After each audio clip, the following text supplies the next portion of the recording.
ভাই এই যে পুকুরে মাছ চাষ করতেছি, এই মাছ চাষের পুকুরে প্রতি মাসে মাসে লবণ প্রয়োগ করতে বলা হয়েছে। এই লবণটা আমরা কিভাবে প্রয়োগ করব? গুলায় দিব নাকি ছিটাই দিব?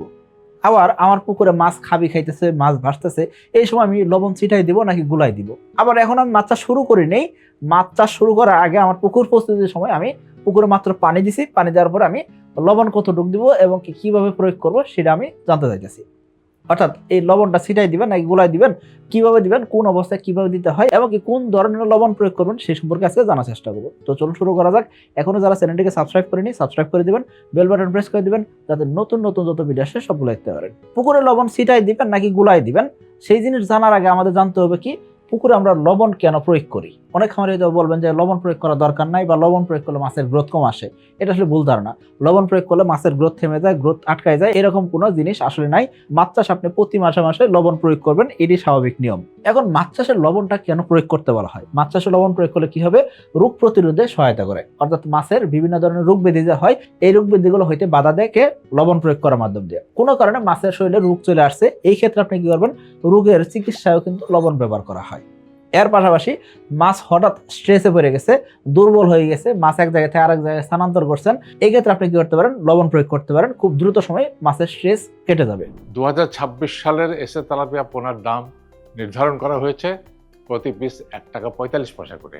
তবে 2026 সালে জানুয়ারি ফেব্রুয়ারির মধ্যেও বুকিং করতে পারেন, তাহলে আপনি পাবেন প্রতি পিস 1 টাকা 30 পয়সা করে। তাহলে আর দেরি কেন, আজই এসে তেলাপিয়া পোনার অর্ডার করুন। এর পাশাপাশি হঠাৎ করে পুকুরে সকল মাছ ভেসে উঠছে, খাবি খাইতেছে, এই সময় মাছের অক্সিজেন স্বল্পতা হয়েছে, এই ক্ষেত্রেও লবণের বিশেষ ভূমিকা রয়েছে। এখন এই যে আমরা লবণের ভূমিকা জানলাম, কোন সময় কেমনে ব্যবহার করতে হবে সেটা আমরা এখন জানার চেষ্টা করব।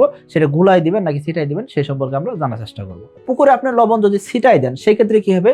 লবণ যদি ছিটাই দেন সেক্ষেত্রে সমানভাবে পুরো পুকুরে ছড়ানো যায় না। অর্থাৎ আপনি লবণ দিলেন, সেই ক্ষেত্রে সম্পূর্ণ পুকুরে সমানভাবে ছড়াইতে পারবেন না, কোনো জায়গায় বেশি পড়বে, কোনো জায়গায় কম হবে। এটা একটা বিষয়।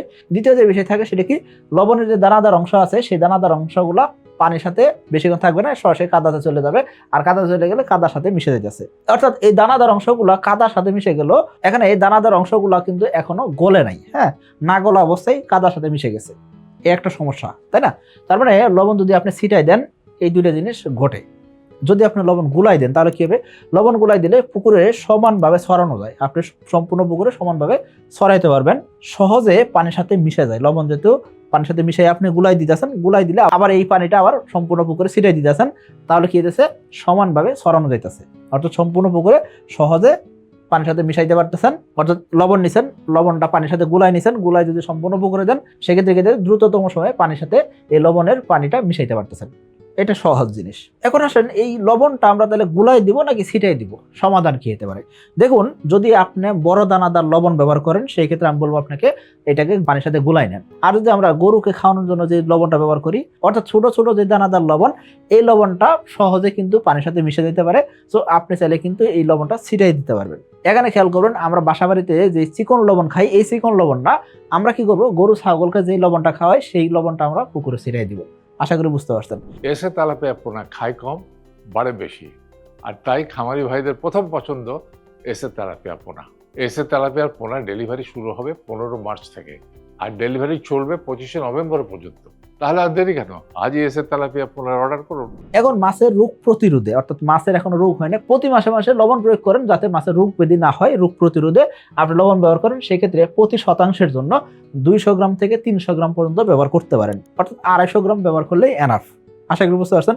অনেকে 200 গ্রাম দেন, অনেকে 300 গ্রাম দেন, অনেকে 250 গ্রাম দেন। এই পরিমাণ দিলেই এনাফ প্রতি শতাংশ জায়গার জন্য 4 ফিট গভীরতা যদি হয়।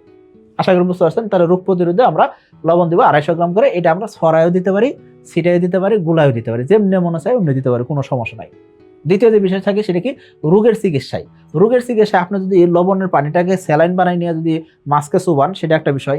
আবার যদি আপনি চিন্তা করেন পুকুরের সমস্ত মাছকে আপনি নেট দিয়ে ধরে নিয়ে আসবেন একদিকে, নিয়ে এসে তারপরে আপনি লবণ ছিটিয়ে দিবেন, অর্থাৎ পানি দিয়ে মিশিয়ে লবণটা ছিটিয়ে দিবেন, সেটাও আপনি করতে পারেন। অর্থাৎ এক একজন এক একভাবে রোগের চিকিৎসায় লবণ ব্যবহার করে থাকেন। তো আপনি লবণ এইভাবে ব্যবহার করতে পারেন। আবার অনেকে কি করে থাকেন, পুকুরের জীবাণুনাশক প্রয়োগ করবেন।